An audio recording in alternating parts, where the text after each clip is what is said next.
bagaimana kalau kita berinfak, bersedekah, berzakat, pada kepanjangannya beribadah, tapi muatannya riya, ada kerinduan pengen dipuji oleh orang, ada kerinduan pengen dikata bapak anu itu dermawan, pengen dipuji bapak anu itu luar biasa sedekahnya, dan seterusnya daripada pujian-pujian. Gambaran orang yang berinfak, bersedekah dengan muatan riya, Al-Quran memberikan tamsil-tamsil yang para ulama seringkali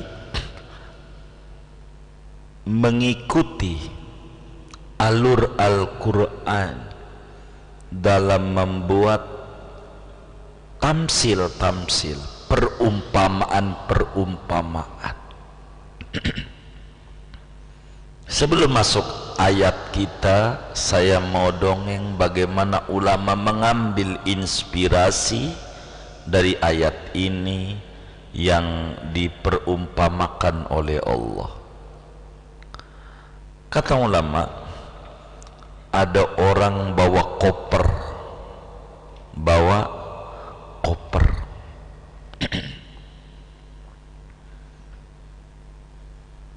masuk mall, koper masuk mall. Orang berkata itu koper isinya duit. Dia masuk mall dengan gagahnya. Orang banyak berkomentar, wih, orang tuh gila duitnya, pasti belanjanya banyak. Ada yang bilang pasti belanjanya yang mewah-mewah. Orang aja bawanya dompet kecil nyilip di celana, dompet kecil, ini mau bawanya koper. Orang banyak memuji dia, tapi yang dapat oleh dia hanya pujian. Wah, belanja kagak bisa, sebab koper itu isinya duit monopoli.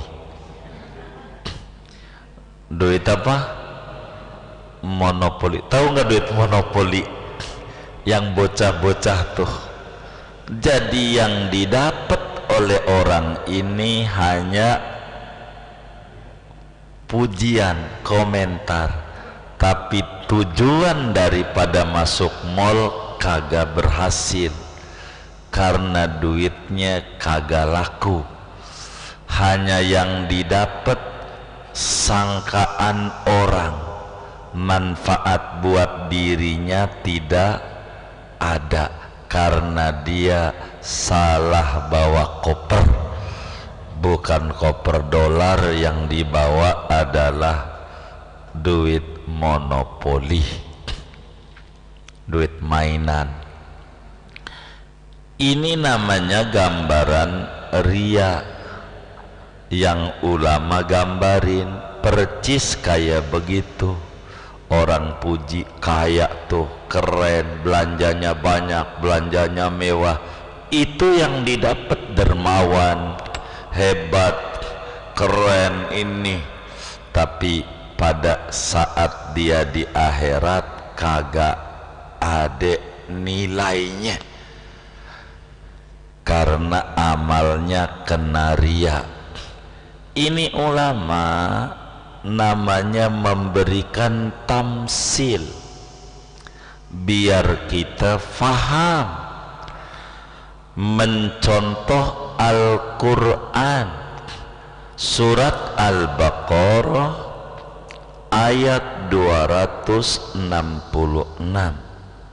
Kata Allah, ayawaddu ahadukum antakuna lahu jannatum min nakhilin wa a'nab tajri min tahtihal anhar lahu fiha min kulli thamarat wa asabahul kibaru wa lahu dhurriyyatun du'afa fa asabaha i'sarun fihi narun fahtaraqat kadzalika yubayyinullahu lakumul ayati la'allakum tatafakkarun. Kata Allah, mau enggak, suka tidak, apakah suka atau tidak, kepengen enggak? Ada orang punya kebun jeruk. Punya apa? Kebun. Dia punya kebonan. Yang kebonan itu isinya kurma dan anggur. Biasa Al-Quran. Kenapa yang disebut kurma dan anggur? Karena memang Quran turunnya di Arab, dan tanam-tanaman di Arab yang terbanyak adalah kurma dan anggur. Kismis kata orang sini, udah keringnya. Itulah yang ada. Artinya bukan kurma dan anggur doang, ada orang punya kebun buah-buahan. Ya, ada kebun jeruk, begitu, ada kebun pepaya, macam-macam buah-buahan, berbagai macam buah-buahan, begitu. Yang mana kebunnya itu subur sekali, tajri min tahtihal anhar, ada kalenan di kebunnya mengaliri daripada pepohonan. Karena ada kalenan, enak, airnya mengalir, enggak kayak kita pakainya keran, kudu diputer-puter begitu.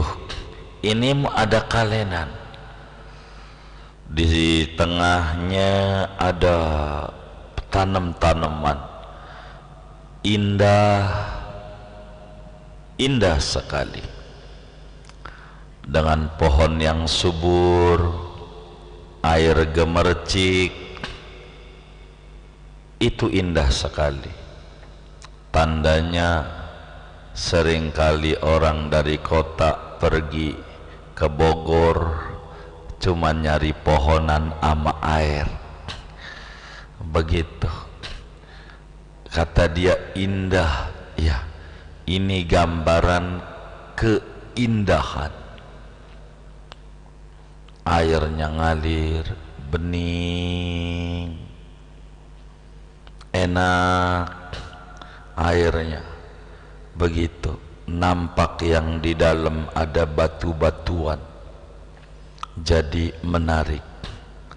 Lahu fiha min kulli samarat, bahkan bukan anggur dan kurma doang, orang itu punya berbagai macam buah-buahan. Ada jambu bol, begitu. Ada macam-macam, ada jambu batu, macam-macam. Ada mangga, ada paya, macam-macam. Indah, kebun yang menarik, hijau dengan bebuahan yang sudah siap panen, enak banget dilihatnya, enak banget. Sementara saat berbuah itu kondisi badan sudah tua renta, udah sepuh, yang orang melihatnya dianggap kaya raya karena salah sudut pandang. Gimana tidak dituduh kaya raya? Rambutnya mengandung perak. Mengandung apa? Perak. Tulangnya mengandung kapur, namanya pengapuran. Badannya punya pabrik gula, banyak minyak, ampe bukan jari doang yang dikasih cincin, jantungnya dikasih cincin. Ini orang kaya raya. Meski nampaknya kaya raya, dia tidak sombong, jalannya nunduk pakai tongkat. Begitu.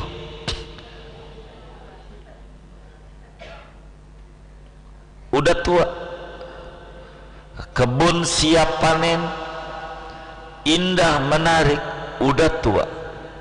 Sementara walahu zurriyatun du'afa, sementara ni orang punya anak kaya biji tasbih 33.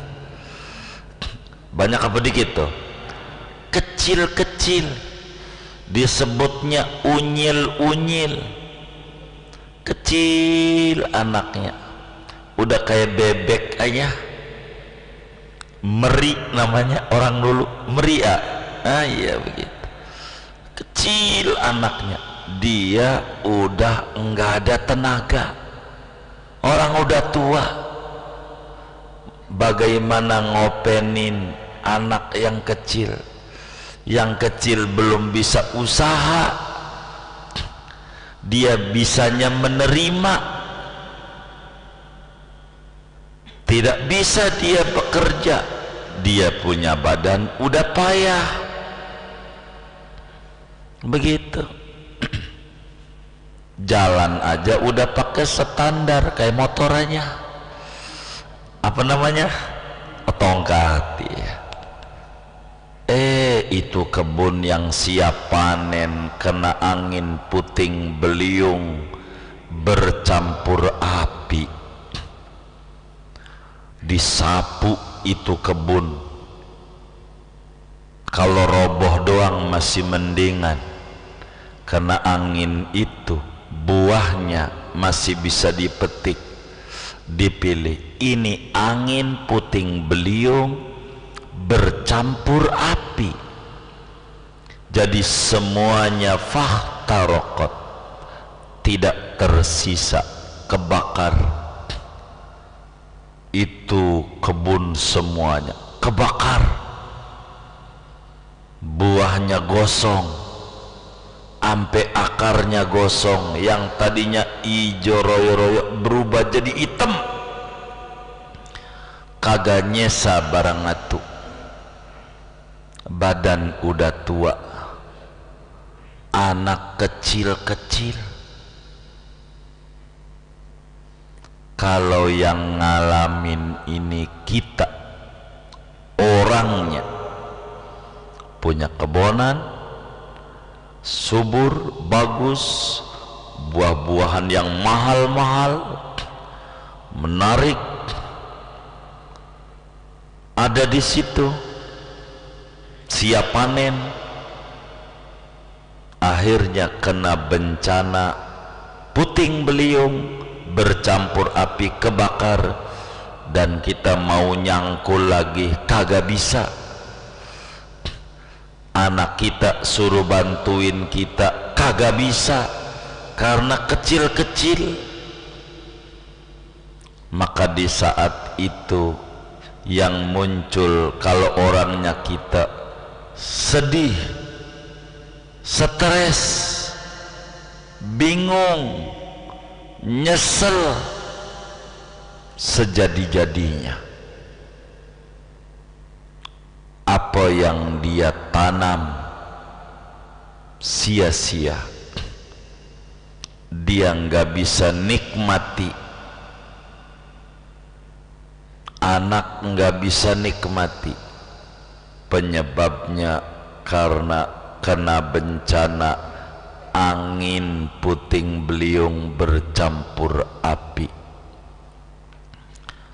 Maka bila kita orangnya, maka kita pastilah sedih, pastilah stres, pastilah bingung, pastilah nyesel, enggak karu-karuan.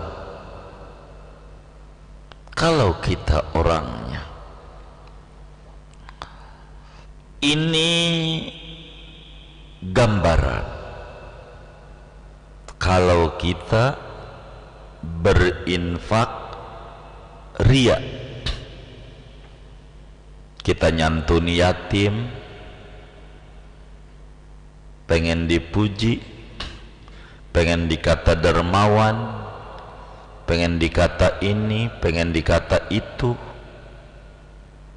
indah dikatakan itu, seindah tanam-tanaman yang ijo royo-royo, penuh air yang bening, subur, indah. Dengan ingin dipuji itu indah di pikiran kita, indah, pengen dipuji, namun karena ad-dunya mazra'atul akhirah, dunia itu tempat bercocok tanam yang panennya di akhirat. Saat dia datang di akhirat, pengen memetik buah-buahan dari infak yang ada, zong, enggak ada, karena kena angin puting beliung ria, kebakar dengan sanjungan dan kerinduan pontenan orang, pengen dinilai orang.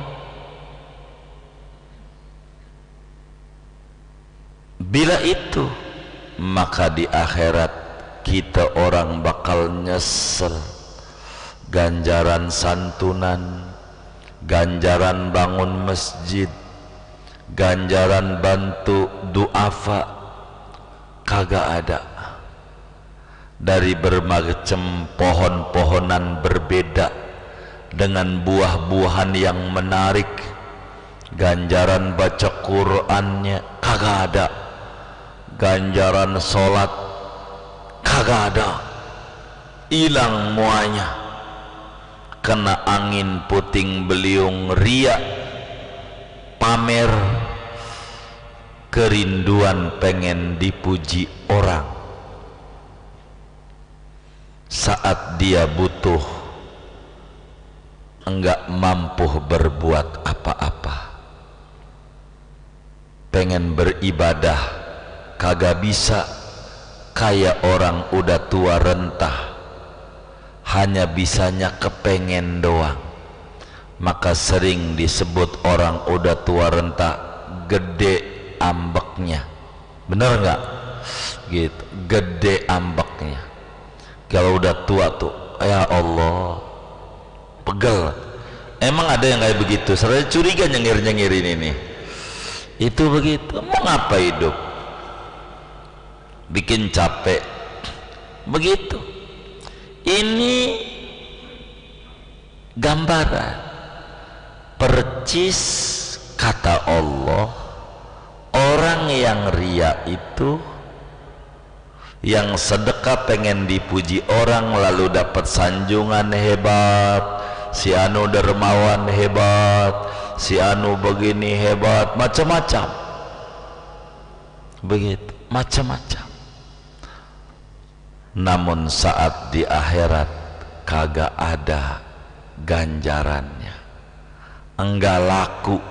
Kalau contoh duit yang dibawa duit monopoli, duit sih tapi duit mainan. Kalau contoh tadi, jadi akhirnya di hadapan Allah tidak diterima. Mau beli surga, kalau ini pengen panen di Allah kagak ada.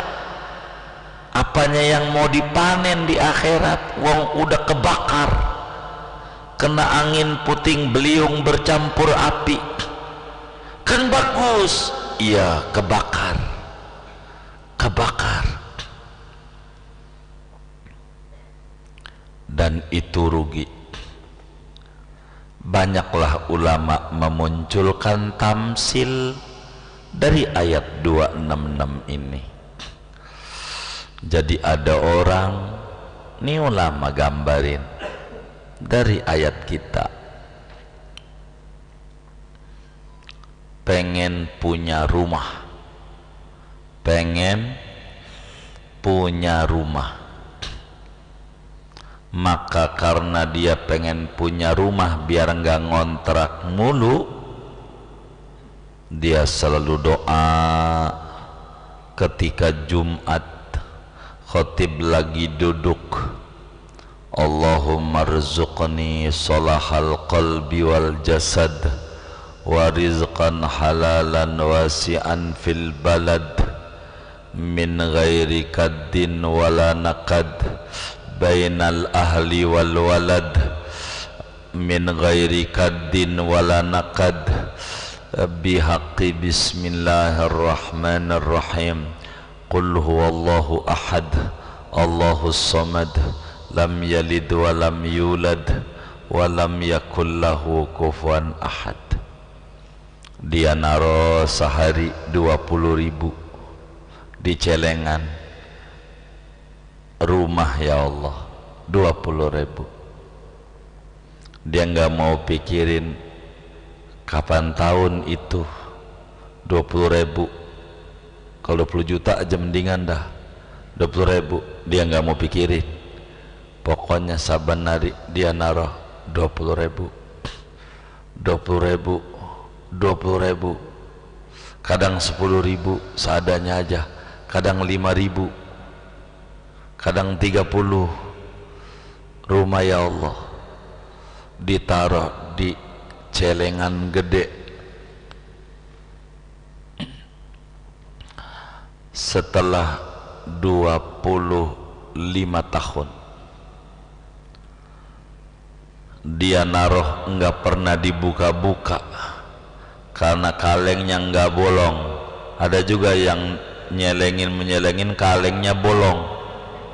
Ini enggak jelas nih mana yang ngebolongin, yang nyelengin juga lagi begitu.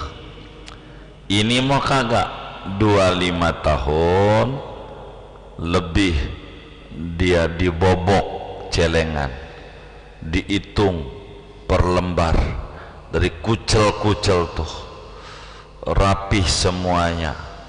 Ternyata adalah tuh duit 800 juta.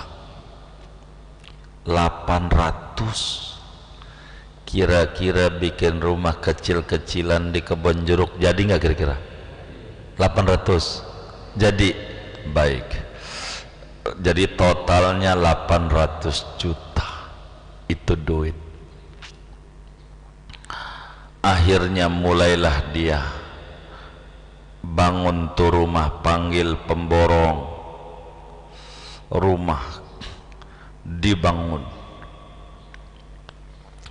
dengan megah, ornamennya cantik, cakep, langit-langitnya bagus, depannya, ruang tamunya, semuanya, selasarnya cakep. Setelah jadi memakan waktu 7 bulan bangun rumahnya. rapih, bagus, gagah. Malam itu habis isya syukuran, selamatan,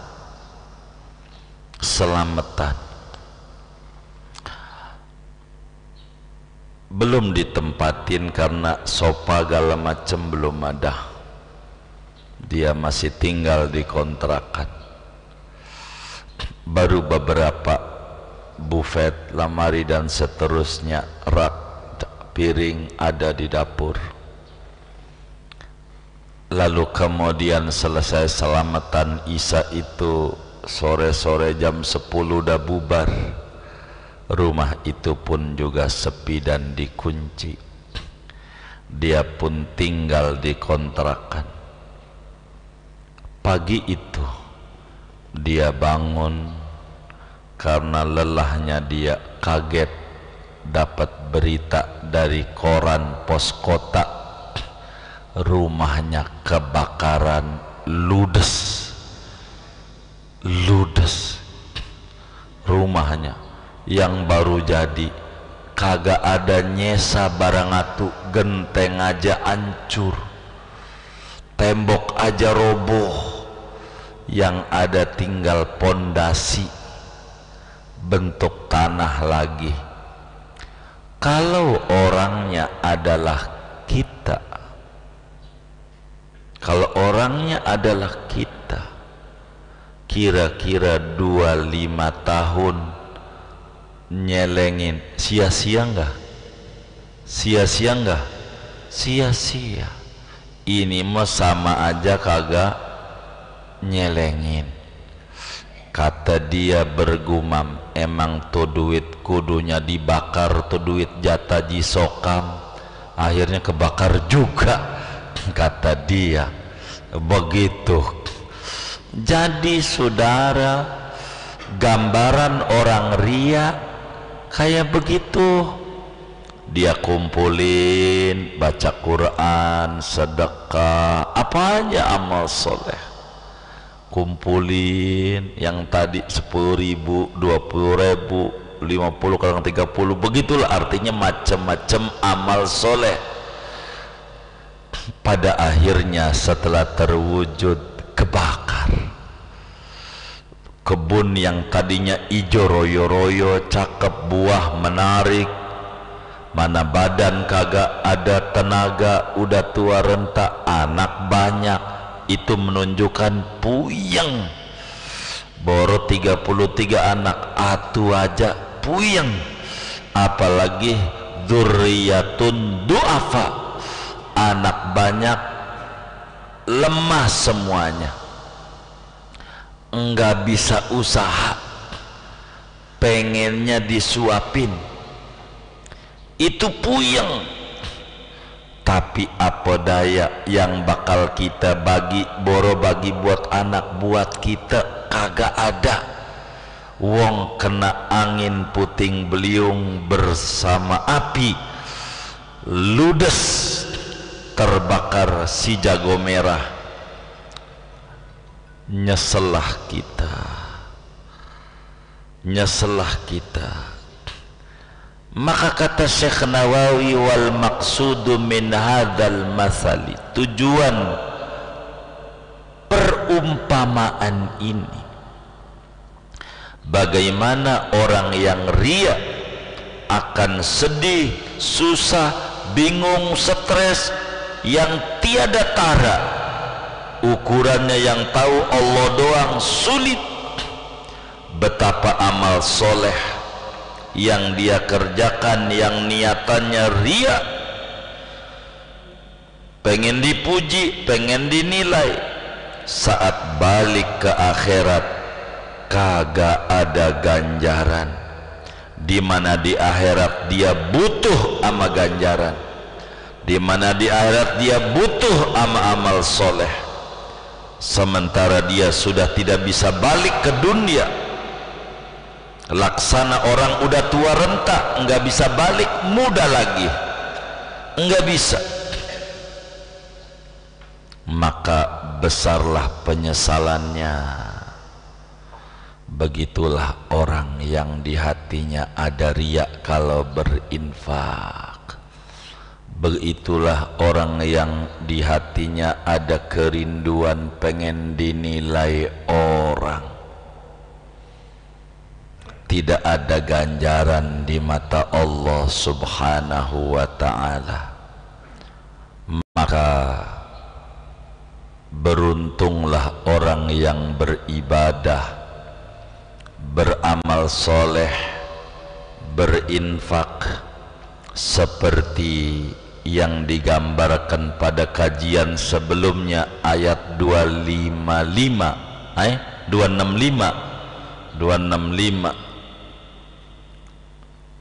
Merugilah orang yang berinfak seperti yang digambarkan pada 266. Sangat tersiksa batin orang yang di hatinya ada kerinduan ingin dipuji orang, ingin dinilai orang, ingin diponten orang. Rugi. Allah tidak terima ibadah seperti itu. Maka hidup harus berpijak pada keikhlasan. Amal yang disertai keikhlasan sekecil apapun akan berbuah besar. Berbeda amal yang tidak disertai keikhlasan, besarnya nggak punya nilai, kecilnya apalagi. Maka dasarilah segala amal dengan ikhlas. Kalau kata Ibnu Athaillah dalam hikamnya pada wasiat pertama, min alamatil i'timadi 'alal amal nuqsanur raja inda wujudiz zalal. Pertanda orang yang berpegangan kepada amal akan menyebabkan kurangnya pengharapan ketika terjadi kegagalan. Orang itu harus lillah, karena Allah apapun saja. Hajikah, zakatkah, sodakohkah, baca Qurankah, sholatkah, apa aja, dasarnya karena Allah. Dasarnya karena Allah. Kalau dasarnya karena pujian, akan menguap dan tidak ada manfaatnya. Karena itu lapisilah selama kita di dunia itu dengan amal soleh yang namanya bersolawat kepada Nabi. Kenapa? Kalau solawat itu satu-satunya amalan, walaupun kita riya, pasti diterima sama Allah. Solawat itu satu-satunya amalan, walaupun kita bacanya pengen dipuji orang,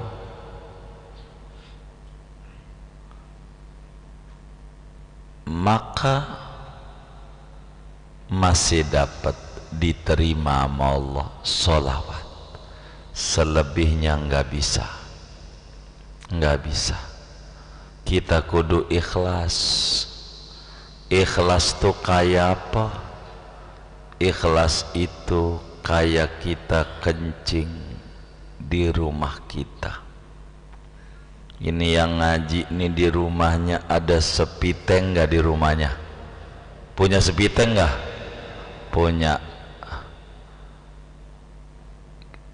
Udah pernah ngitung belum kencing gua di sepiteng ini udah berapa liter ya? Udah pernah ngitung belum? Hah? Udah pernah ngitung belum, Bu? Udah? Hah? Udah pernah ngitung? Berapa kencingnya yang masuk ke situ? Udah pernah ngitung belum? Oh belum pernah ngitung. Ada nggak sepulang ngaji nih rencana pengen coret-coret ngitung? Ada nggak? Itu namanya ikhlas. Ikhlas itu nggak pengen ngitung-ngitung, udah aja ngitung, nggak perlu. Mau ngapa begitu, nggak perlu. Ikhlas itu seperti surat Al-Ikhlas, sebutannya enggak ada, suratnya ikhlas tapi kata ikhlasnya enggak ada. Enggak seperti surat Kausar, ada sebutannya inna a'tainakal kausar. Surat Fil, alam tara kaifa rabbuka ashabil fil. Surat Quraisy semuanya ada. Surat Al-Ikhlas tidak ada kata-kata ikhlas. Itulah ikhlas. Maka beribadalah ikhlas saja. Ikhlas itu kayak orang Sunda di kali. Dia orang Sunda tuh pegunungan tuh nya di kali. Nya pas udah dia nggak pikirin itu nya, dia nabrak batu, nyangkut kemana, dipikirin nggak sama dia? Kagak, lepas saya. Benar nggak? Itulah ikhlas. Saya harus berikan contoh tamsil yang gampang-gampang biar mudah dicerna, karena Quran memberikan ilustrasi tuh indah. Quran itu menarik. Kalau udah membuat contoh-contoh itu masuk logika, gampang, enak.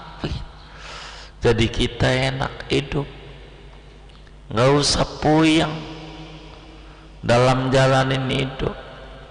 Udah ikhlas begitu, biar kita tenang dalam hidup kita, berada di bawah pondasi keikhlasan ibadah kepada Allah. Wa ma umiru illa liya'budullaha mukhlishina lahuddin. Ikhlas, dan ini penting. Kalau kita nggak ikhlas, kayak orang ngebun siap panen ujungnya kebakar, sementara tenaga nggak ada, dan itu kerugian. Maka pelan-pelan ibadah biar kita ikhlas. Timbul pertanyaan supaya kita ketemu buah yang lebih dalam. Bagaimana saya ini ibadah tapi belum ikhlas? Sedekah tapi pengen dipuji, sholat pengen dinilai orang, apalagi ya baca Quran biar dikata fasih, rajin, dan seterusnya. Bagaimana? Apa yang saya lakukan biar ikhlas? Bila itu pertanyaannya, jawabannya terusin. Jawabannya terusin. Istiqomahin. Ria terus. Sedekah pengen dipuji lagi, sedekah lagi. Besok pengen dipuji lagi, sedekah lagi. Pengen dipuji lagi, sedekah lagi. Terus nanti akan ketemu ikhlas. Begitu sufi besar berkata, dia bilang kepada orang banyak, saya yakin sedekah yang saban hari saya keluarkan, saya yakin 1000% kagak diterima sama Allah. Begitu dia bilang. Begitu. Bukan 100%, 1000. Bukan 1000 lagi, 100 miliar persen palsu. Begitu tadi. Itu moto yang suka ada di itu tuh. Ini 100% kata dia. Saya yakin sedekah saya tidak diterima. Lalu orang berkata, emang kamu malaikat? Emang kamu Tuhan? Kok kamu bilang berani pastikan sedekah kamu tidak diterima? Dia menjawab, sebab saya kan yang ngerjain, saya kan tahu yang diterima sama Allah yang ikhlas.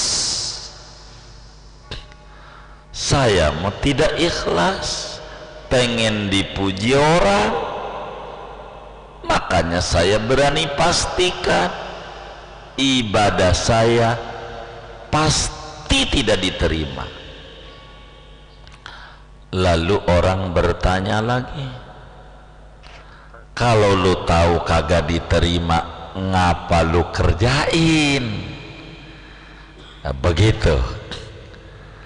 Kalau lu tahu kagak diterima, ngapa lu kerjain? Jawaban ini yang kita butuhkan dari orang ini, dari sufi ini. Dia bilang,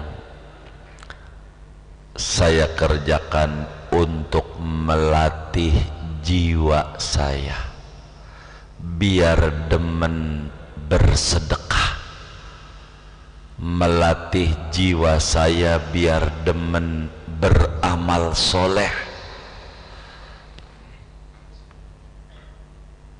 sehingga bila suatu saat Tuhan kasih saya ikhlas, saya sudah pinter bersedekah, enggak belajar lagi karena sudah sering belajar. Saya terus belajar nyari ikhlas dalam sedekah ini, dalam baca Quran ini, dalam sholat ini. Saya nyari ikhlas sampai ketemu titiknya, ngelatih badan biar demen ibadah. Nanti ketika Allah kasih ikhlas, bukan belajar lagi, tapi sudah pinter ibadah. Begitulah cara cerdas kita. Sehingga kata ulama, jangan tinggalin berinfak, bersedekah, beramal soleh dengan alasan belum ikhlas.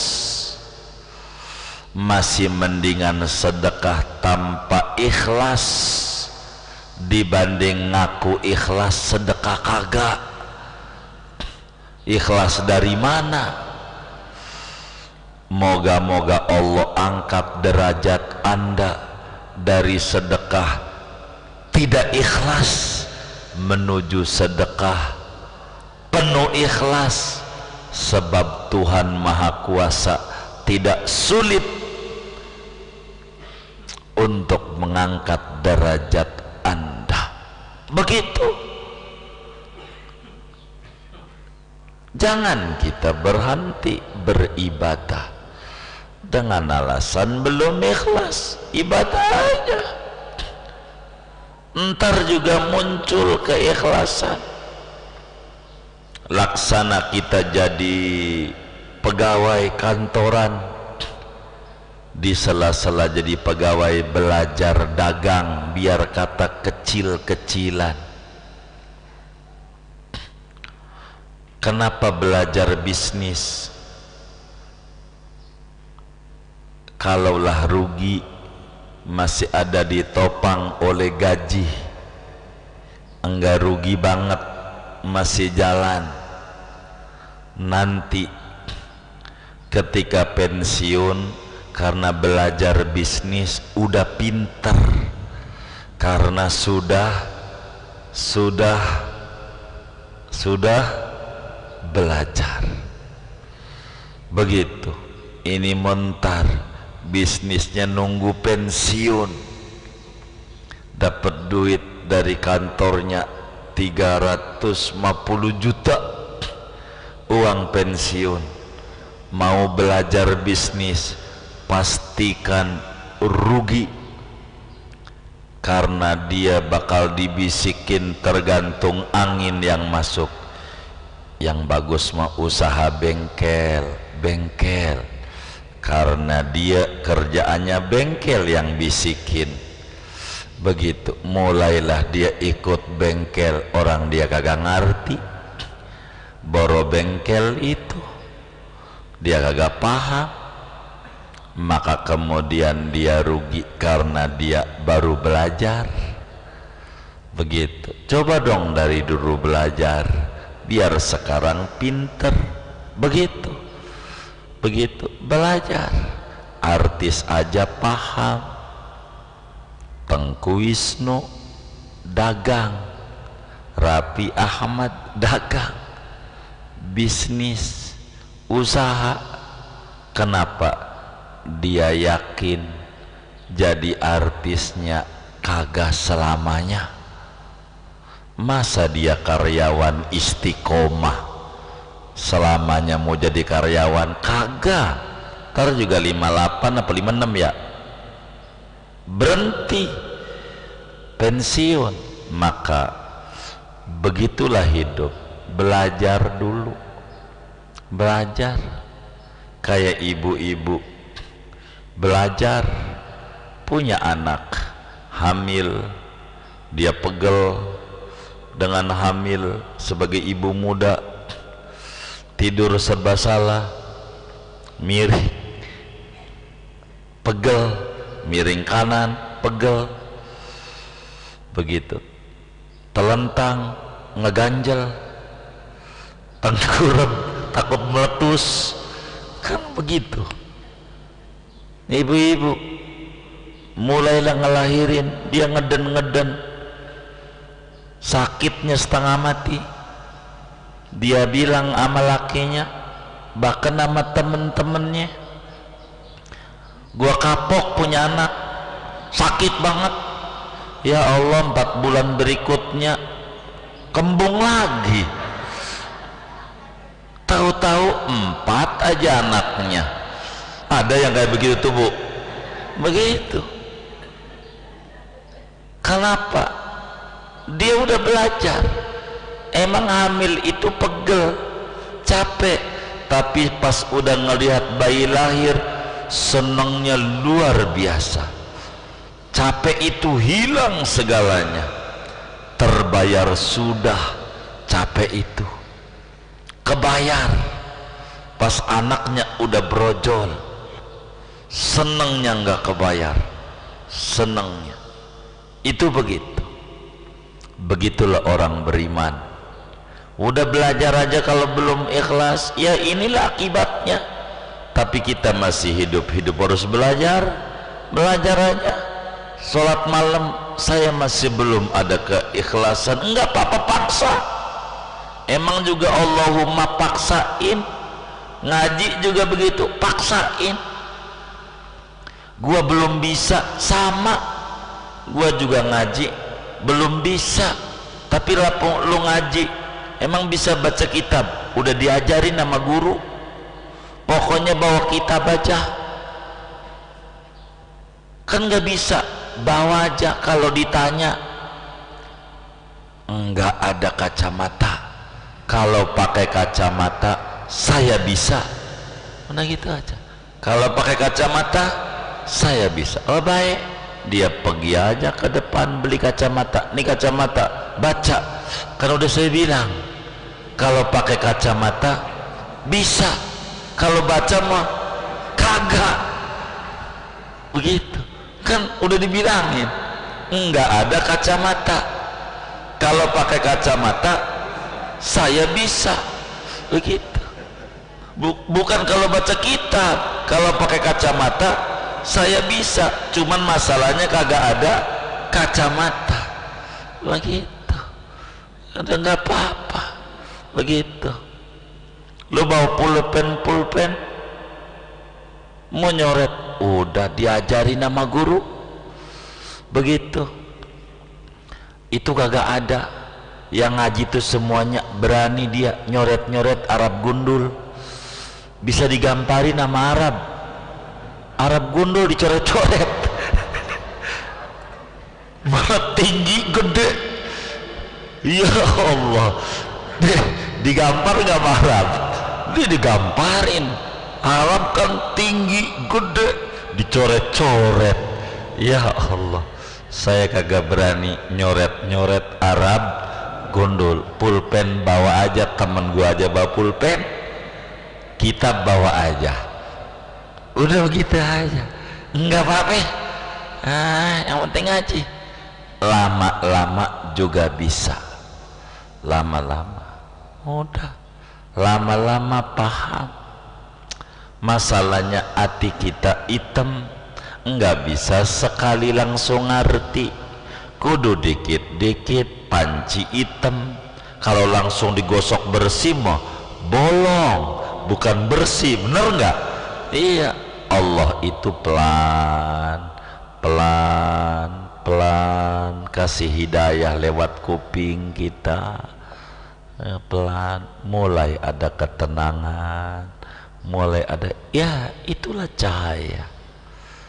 Jadi dua gambaran. Sebelumnya berbicara infak ikhlas, ayat ini berbicara gambaran orang yang berinfak tidak ikhlas. Kita diberi akal, tugas kita